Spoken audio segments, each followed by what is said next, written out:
Hello, my beautiful brethren. Forgive the lawn machines. It's a beautiful day and people are working. God is giving out keys. This is a long time coming, and as God's timing is perfect, so is this moment to receive these keys, as many have been before doors which formerly could not open. Now, these doors are not for personal glory, so do not fall upon the words of false prophets, which have prophesied fleshly and pride-filled promises to you. This is about the glory of God. The keys to the kingdom refer to the authority to open the way for people to enter the kingdom of God. In the Bible, Jesus gave Peter the keys of the kingdom of the heavens, which means that Peter received the authority to unlock information about how faithful people could enter the kingdom of heaven. This is what's being bestowed upon many believers in this day.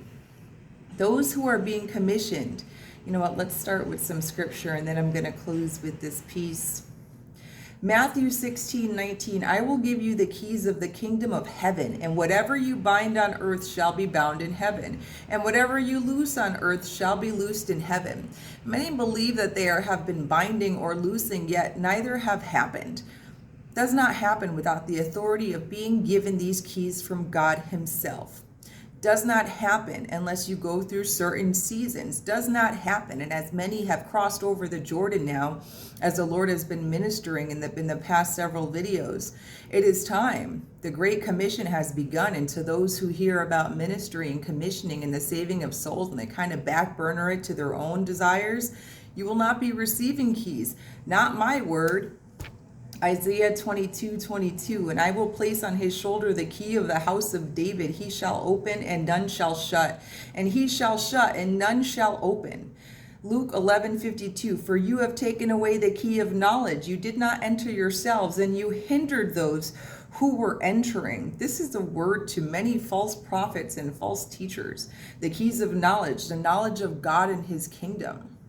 Acts 14:27, and when they arrived and gathered the church together, they declared all that God had done with them and how he had opened a door of faith to the Gentiles. Revelation 1:18, I died, and behold, I am living forevermore, and I have the keys of death and Hades, or access to God and to David's city, the New Jerusalem, in the last age. Revelation 3:7, and to the angel of the church in Philadelphia write, the words of the Holy One, the true one, who has the key of David, who opens, no one will shut, and who shuts, no one will open. Those who are being commissioned as they have passed through the wilderness and over the Jordan, they are being commissioned into ministry. And this is not to be taken lightly. Those who are being granted keys are the ones whom you will see miracles, signs, and wonders following. They are the ones who will be used to create great revivals. They follow in the footsteps of the disciples of the first century and of Jesus Christ himself. They have been trained and whittled down in order that the glory of God should be revealed through them, and by them many will be saved. They have the authority to cast out what is unclean. They have the authority to bind and loose by these keys.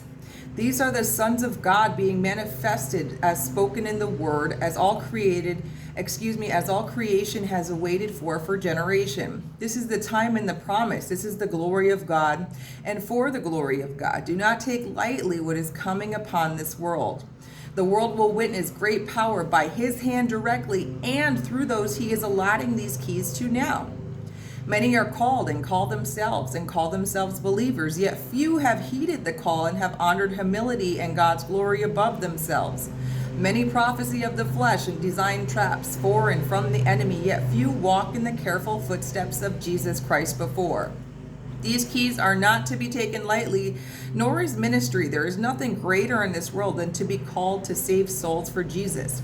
All else we accomplish in this world will perish. Everything, every blessing, every word you hear, all but what belongs to God and is God, which is his word, and the souls he is already sending his people out to deliver. These are the worthy things that we do while on this earth. All else is temporal. Keys are being granted, allotted, given, bestowed, and doors are opening. Doors that you have stood before yet could not formerly open. Doors no man can shut, doors no man can open, but only with these keys. Chains will break, Shackles will fall, and all the world will hear them fall to the ground for the glory of God. Behold, the power of God as it falls upon this world like rain. The windows of heaven are opening, and his faithful are to go forth with these keys. You have been patient and not upheld anything but the pleasing of your Lord. Therefore, you will be granted much. You will inherit the ultimate promise. You will be given keys to the kingdom and be placed before doors which none have witnessed. None can open nor close. Doors which will change this world as the Lord comes upon it. You will be used. By this key, go forth.